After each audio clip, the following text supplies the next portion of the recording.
Hey everybody, I'm Trevor, And I'm Tom, and this is Agency Real Talk. where we talk about what it's like to grow our agencies. For And real. today, for real, this is the real deal here.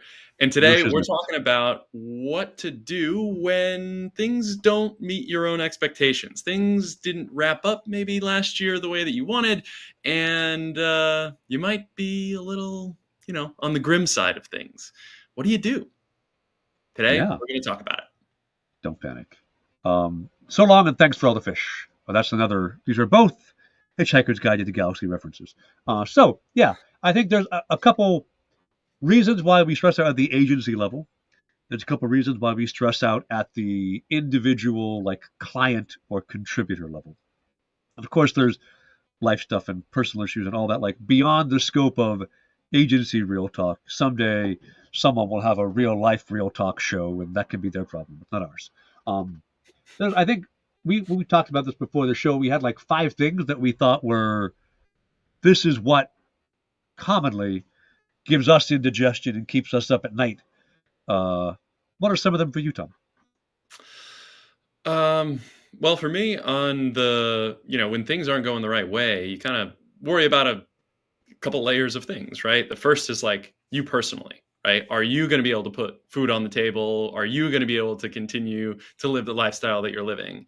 The second order is probably like the people around you, right? You have a team. If you do have a team, hopefully you're actually concerned about their well-being as well, and that comes with its own set of sort of baggage and pressure, right? And the third level would probably be your clients, the ones that did stick around. Are you going to be able to still support them if a handful of your clients decided to leave for whatever reason? And it's like those three things, right, really can be stressful to navigate and hard to figure out the right balance. But when I'm sort of in a pressure cooker or thinking that things are looking grim, I generally reflect back onto the things that I can control. Right, locus of control is a huge concept in the philosophy world, but I apply that a lot more towards what are the things that I actually can do. Are there people that I can follow up with? Are there networks I can reach out to? Is there something I can post or get out there to maybe entice people that are on the edge to come on in and start talking? You have to focus on the things that you can control as opposed to the things that are out of your control that are just causing you to worry. Being paralyzed in that case really doesn't help you get out of the conundrum that you're in. And I've found action to be the most reliable way of getting both your psyche out of a downward spiral and the outcomes that you need for your agency to get out of that rut as well. What about you, Trevor? I agree. One of the surest tonics to um, just subatomic vibration and stress is to do something, right? And one of the reasons you will stress is because you don't know what to do.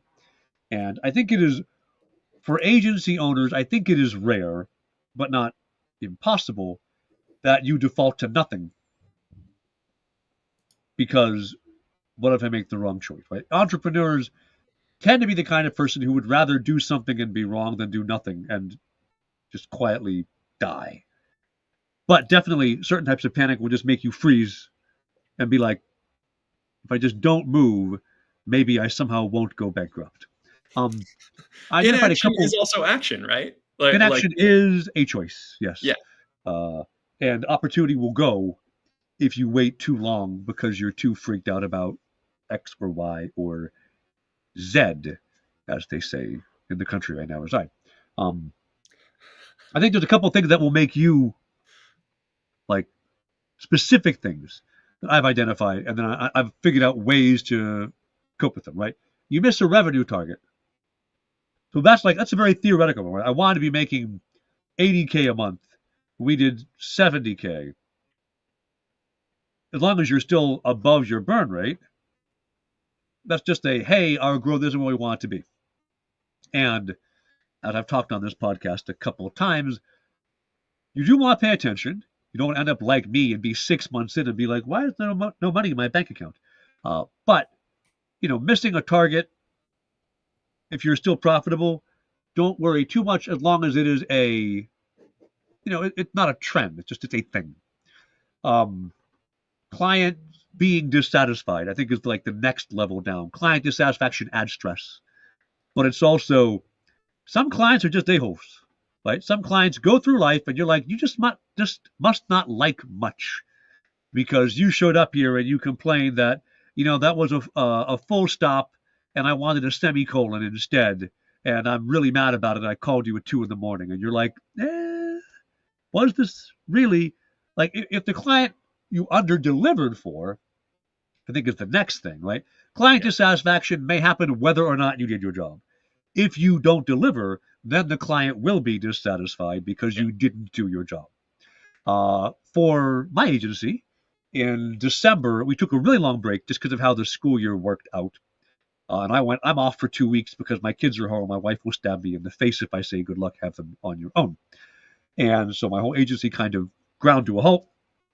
And then the week before I had the whole company shut down. Also, basically, ads weren't worth running. All of our costs just went insane. And I went, so we're not going to run ads. And since we're a performance agency at heart, I was like, basically, December's a wash. And then you go, well, please still pay me? Like, it's tough when Yeah. you are on a month to month and you said, I didn't do anything for you in December, but Merry Christmas? And so then we go, great, now we have to delay invoicing all these clients because I'd feel bad That's a tough sell. hitting you up, right? Being like, hey, I promised you X work. I did 1/4 of X work. Please pay me anyway. Yeah. So every invoice I'm issuing that was supposed to be on the 1st of December is now going to be on the 28th or something of December, of January, right? 1st of January. So I'm delaying like 21st of January, delaying 3 weeks, which is tremendously stressful because I've still got to pay people on time on the 1st. And so like that adds cash flow concern, which is the next one, I think, as we go like all the way into this, right? Cash Yeah. flow concerns is the bottom one. This is the one that if this one's not answered, you all eventually go find work somewhere else because you can't work here. It's the bottom And Jenga block.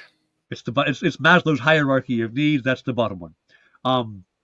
And when like that's the one that in 2023 I got an ulcer because as the business made less and less money, and I stressed out more and more, and drank more and more coffee, and also ate a lot of spicy food because I'm dumb, and like whatever, like ulcer showed up, right? And then as I'm realizing client delivery at the beginning of this month isn't where I want it to be because of reasons, but still not there, then hey, look at that, my stomach's flaring up again. Now I'm coffee free again because my stomach is unhappy if I drink anything. So okay, we're down at the cash flow concern level.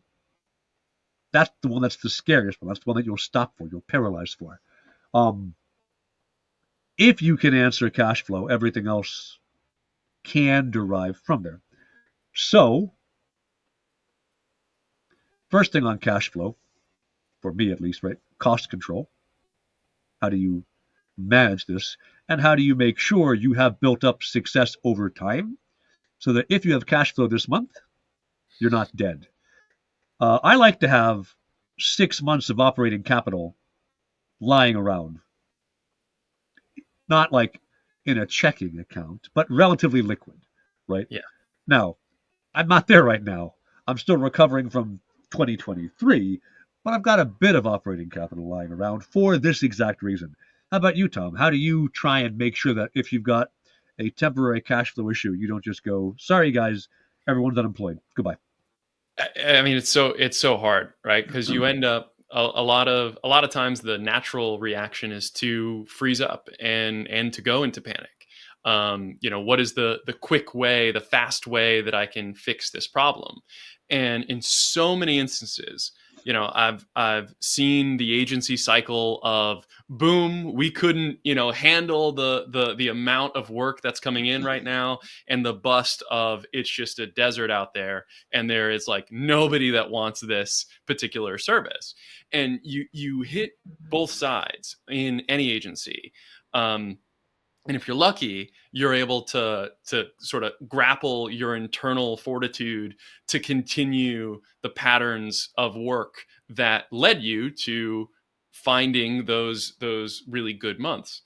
And I think it's like when you're running into a cash flow issue, you almost need to rewind the clock back a couple of weeks or a couple of months to say, what did I do then that resulted in my circumstance now? And in my cases that I've, analyzed over the last couple of years, it's really been, hey, you know what? I took my foot off the gas when a ton of work was coming in and I focused on something else. And you don't really realize that you're correlating the two, because in 6 weeks, when you stopped, 6 weeks after you stopped doing that outreach, all of a sudden you hit a brick wall and there is no new opportunities there. And it's not necessarily the work that you're doing today. It's the work that you did 6 weeks ago that is resulting in this hiccup right now.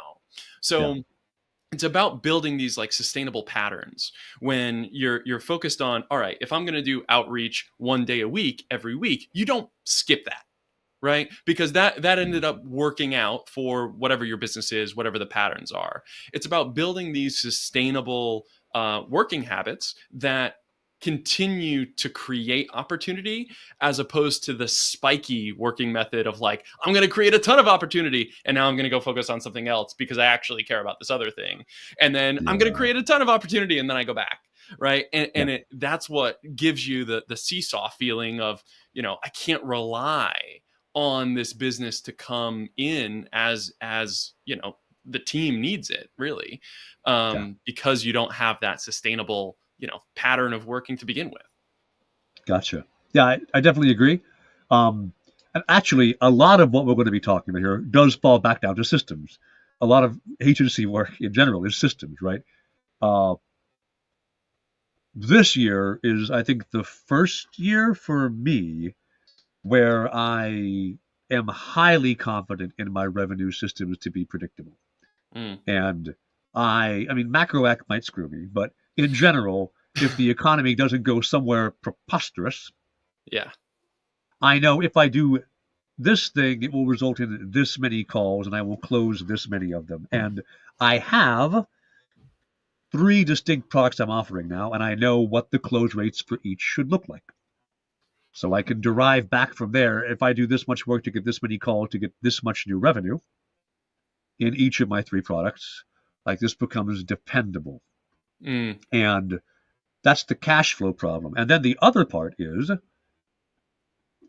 weirdly, when, like, if you look at this as an accounting point of view, right? If I was a real finances person, and I am not a real finances person, but if I were, when I sell a client, because the way I work and the way you work as well is, you pay me up front and then I will do the work. Right? You do not wait to pay me until I am done. So for me and for agencies that are doing things that way, which is how I recommend you do it, when you get money, you have not actually, in accounting terms, made a sale yet. You have accrued a liability. Right? You've just promised someone, I'm going to do this amount of work, and I got the money, and then I got to do it. You got to do it.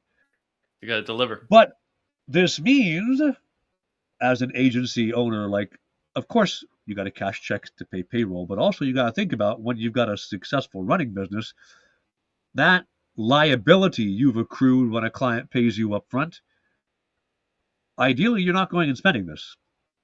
Client can always come back and say, hey, can I have my money back?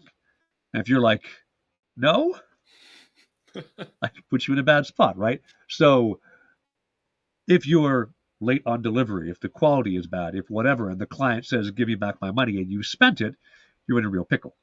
And delivery delays and the stress that they cause, at least for me, comes back to what if a client says, never mind, I'm done, give me back my money, right? So systems, being able to say, I set expectations, I delivered or exceeded them, means delivery delays and also scope creep and also client dissatisfaction. All of those are a solvable thing if you're able to say, I'm telling you what I'm going to do, and then I'm doing exactly that. And for my team, we talked about annual planning on our last episode back in December. If you haven't watched it yet, you should. OKRs, planning for my team, everybody owns. What is the expectation that we can set for everybody? And then how do we make sure we always exceed it as part of our internal processes to keep clients around? But if you've got scope definition, expectation setting, like that's a big and stressful thing. If you don't hit a scope, like if you don't hit a target for delivery, if scope increases or you just under deliver, how do you manage that stress in your team? How do you manage that stress for you as the founder? What do you do to tackle that problem? It's a it's a really good question. When expectations aren't met, we started doing these things called postmortems at X-Ray that are both in the positive and negative sense, right? So if there was a particular engagement that didn't work out well, we hold a postmortem to dissect where on the path was there actually an issue. Was it the sales team miscalibrating expectations? Was it the delivery not aligning with what expectations were set? Was it something in the middle? Is it a cultural issue? Is it just a misalignment of, I don't know. There could be a million things, right? So we hold a postmortem and just have like a really honest discussion with everyone that was involved to not assign blame. This is very outside of any individual. We actually are super strict with only referring to job roles as opposed to people's name, because we're trying to build a system that observes the sales team's issues or the account manager's issues or the workflow consultant's issue with whatever outcome ended up happening in a negative sense. And we do the same thing in a positive sense, right? When there is a particularly successful engagement, what were the components that led to that, and hold a postmortem, even if there's a member that left after 5 years or 3 years with us, right? Like what were the ingredients that led to this particular outcome?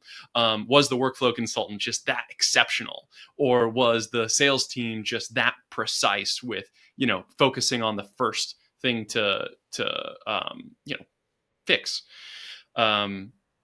But setting those boundaries and trying to dissect what happened 8 weeks ago, 10 weeks ago, 12 weeks ago, when we thought it was okay, and how does that translate to now? Because the title of this episode is "Don't Panic," right? Because you're going to go through these processes a bunch, and even when it seems really good, you might be in the middle of a really bad thing that's happening, and vice versa. Because if you're panicking and feeling like there's no business left, and you throw a huge net out there to find new contacts, in 6 and 8 weeks, you're going to be on the upswing, right? And it's going to lead to new opportunities. So it's really a game that you're playing with yourself, like a mindset game that you've got to focus on to just continue to be diligent and disciplined with the things that you have seen work, and objective with the things that you're now realizing are not working, and building the patterns to get out of that. I think it's an ongoing process, right? I mean, it's not something that you just arrive at, oh, it's perfect now. But things like a postmortem, things like, you talked about exit interviews, Trevor, of, with people that are leaving, team members or clients, capture at least the essence of what contributed to their decision, at the very least, because you'll identify a pattern after you talk with 2 or 3 or 4 customers that are leaving, and you can figure out why, and maybe solve for that particular issue. It's all about resources gathering, understanding how these things led to where you are, and being able to focus on the things that you can still control. That's I think an excellent point you bring up here about how do we manage this communication. I'm the kind of a-hole who'd be like, hey, so the account executive was a jackass and didn't, like, he overpromised, and that's why we're failing right now. If we're trying to be like, let's not identify team members by their role but by their job title. But I think finding the right way to separate your uh, analysis from your blame is really important. In any case, when you're under delivering, when something's not the way you want to be. If you get stuck blaming people, you get stuck. People get stuck defending. Hmm. When you're in defensive mode, you're not in problem solving. Yeah. And I think that like, your roller coaster agency life is always a roller coaster. There's the times when you're like, I'm the smartest man in the world. I've solved everything. I'm I should be in 2 years' time I'll be richer than Elon Musk. And then usually a day later you'll be like, never mind, I'm a failure of a human. It would be best if I just uh, went out to sea and swam as far as I could until I drowned. Like you both is the roller coaster, right? Hmm. And if in that emotional whiplash you also introduce blame and defensiveness, like Doesn't you help. can't progress in a proper way, all you'll end up doing is panicking. So getting a framework in place internally in your team and a framework in place externally with customers. Things didn't go right, own up to it. Don't blame on it. Address how you're going to fix it when it's Systemic. good moving forward. Yeah, Yeah. systemically. And you make a mistake for a client once or twice, you own up to it, you fix it, you move on. This is going to be low drama. If you have to do this every week, there's some other thing you've gotten wrong, and like eventually they're going to say, "Look, I appreciate your honesty, but you guys just aren't very good at your job." And like the client will go, right? Yeah. No matter how open and honest your comms are, if you're bad enough at your job, they'll leave you. So good communication frameworks and delivering to expectations is really important. We're actually talking tomorrow, I think, is Agency Real Talk Live Edition in Furlough, furlough.gg. You go find them on Yeah.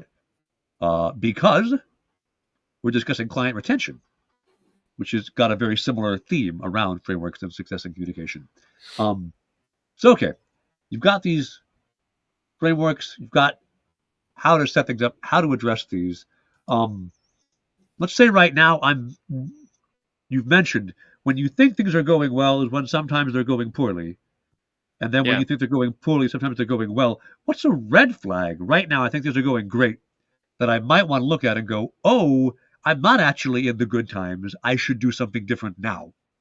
Early warning systems are tricky, right? You got to find those leading indicators inside of your business. So sometimes depending on what your primary method of collecting leads is, it could be email open rates, right? If you see those decline, that could be a signal that you're going to get less bookings if your primary form of outreach is email.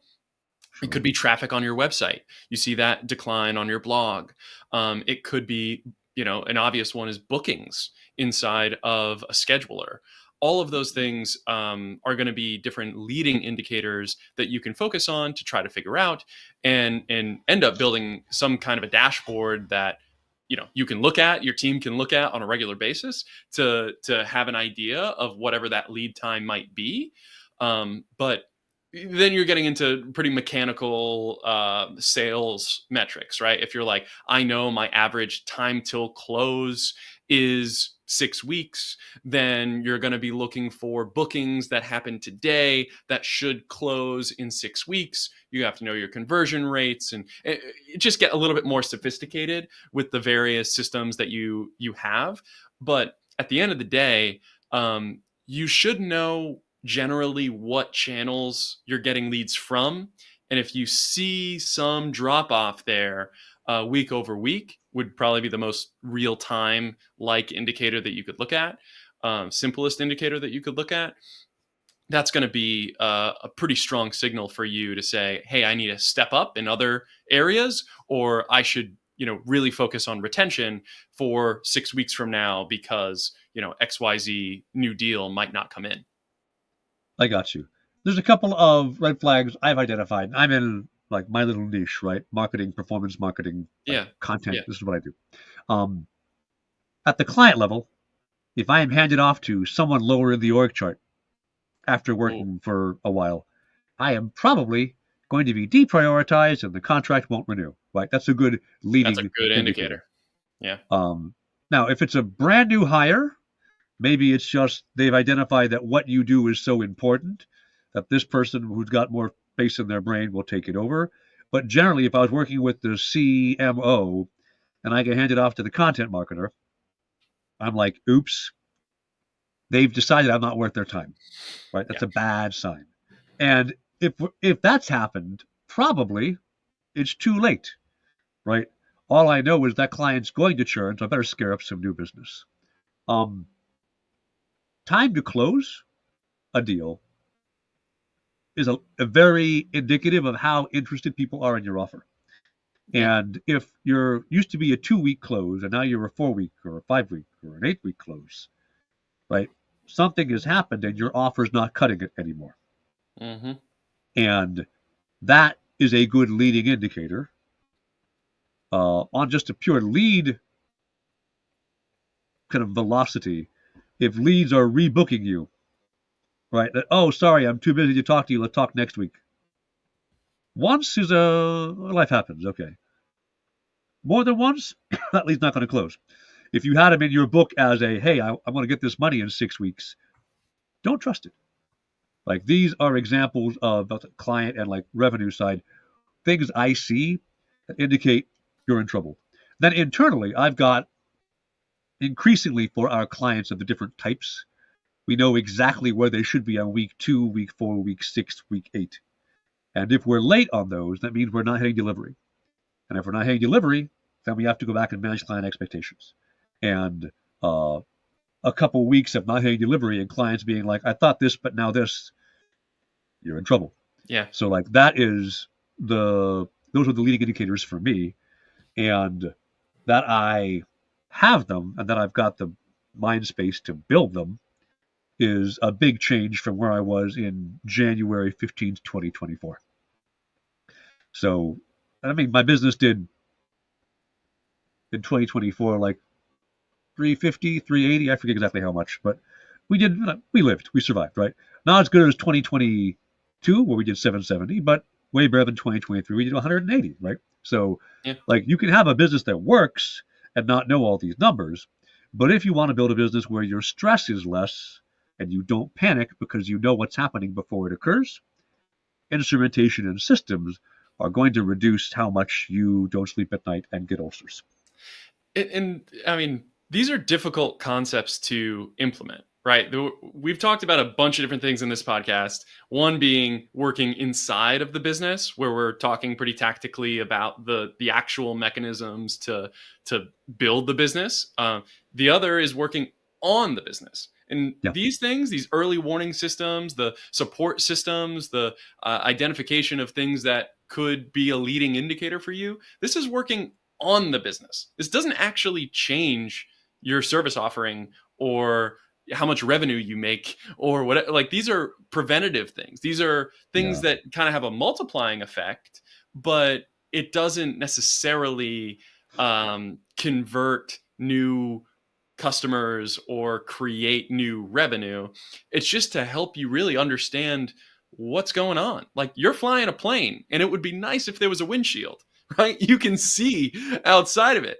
Like these are the types of things that we're talking about. When you're working on the business, you're literally giving yourself perspective and the ability to see what's going on around you. Whereas if you're just focused on, the dials and getting in the air, which most new agencies are focused on, just getting in the air, great. That's working inside the business. That's how you're going to be able to deliver a higher quality service or product, but it's not going to, let you see the sunset. It really requires both of those things if you're going to have the dexterity to really adjust to the economy and adjust to the various things outside of your control that you need to accommodate for. So just to wrap things up, we're just about at time here. Yeah, Couple key takeaways, right? Stress is normal inside of agency growth. Yes. Say it with me, Trevor. It's normal. Yeah. Right. So it's okay. Right. Clear expectations prevent most problems. So They really do. clear expectations with your team and clear expectations with your clients. Figuring out what those are, write them out for yourself. It's just going to make things smoother for everybody. Figuring out those early warning systems is going to be beneficial, whether it's leading indicators or existing clients downgrades, things like that will become apparent for you. And setting up these support systems is crucial. Working on the business instead of in the business is crucial, if you can get enough time to do so. So it's real hard in the early days. And one thing I would just point out is, I mean, Tom, this is how many years have you been in the agency game? 9 years now, I think. This is actually my 10th year. Oh my goodness. 10th year. I didn't realize it. Yeah. This is look at you, you wizened old man. And this is my little known, Tom is actually only 22. Just the years age you real fast in agency world. No. Yeah, I know. We're both going on our Gandalf arc right now. Yeah, definitely. And in my case, this is my 5th year in running crowd tamers. And the systems we have for early warning, the systems we have on what delivery really should look like, we didn't spend a year building them and then launch the business. I think you'll go insane if you do that. We launched, and as soon as you're in the hurly-burly with clients and you begin to go, oh God, all of this needs to be better, because that's like, as the founder, constantly, all you're looking to see everything that should be better than it is. And we're starting to now, like, you build the system that you say, this is how it should be, after you understand what you delivered, and either you succeeded or you failed and you went, what do we do next time? Yeah. So don't think you have this right now if you're new at it. On the other hand, if you do this for a decade and you don't have these things, how are you still around? What's going on? That's a good question. But if you spent a year trying to build these things before you started your agency, I don't know if you'd go insane or just nowhere. Never mind. That's the best way to go. Absolutely nowhere. Like, you have to build these things as you're going. The only way to figure these things out is while you're flying the plane, because your unique skill set and circumstance and clients and offering, like, all of these pieces need to come together at the same time. So, there's only one way to do it, and it's to do it. It's not to pretend that you can imagine the perfect scenario and the perfect flow of every little facet of the agency and then go to market. Like, you have to burn the pancake to get the other ones just perfect. So, it's okay. It's stressful. It's part of the process. Trust in it and just keep going. Just keep going. All right, Tom, if somebody wants to find you online and engage in more of your wisdom-y ways and automation-y ways, where do they find you? You can find me at X-Ray Automation on all the socials, all of Everywhere. them. We finally did it. And if somebody finds an X-Ray Automation handle on a social that's not mine, please let me know. But I think we have them all. Awesome. I'm looking forward to seeing you on Blue Sky and Truth Social. That's Blue Sky. Oh, you're right. I didn't set that one up. You didn't get that one. There you go. All right. And I'm Trevor. I'm at Crowd Tamers. You can find Crowd Tamers everywhere except I think Truth Social. And also I'm Trevor Longino on the internet at large. Thanks, Trevor. Another one's in the book. Thanks, everybody. Hopefully you found this useful. We'll be back in Thursday, tomorrow. Tomorrow, we'll be doing Agency Real Talk Live with the Furlough crew. Go look at discord.gg/furlough. Or we'll be back here on YouTube and LinkedIn in 2 weeks. We'll see you guys then. See ya. Thanks, everybody.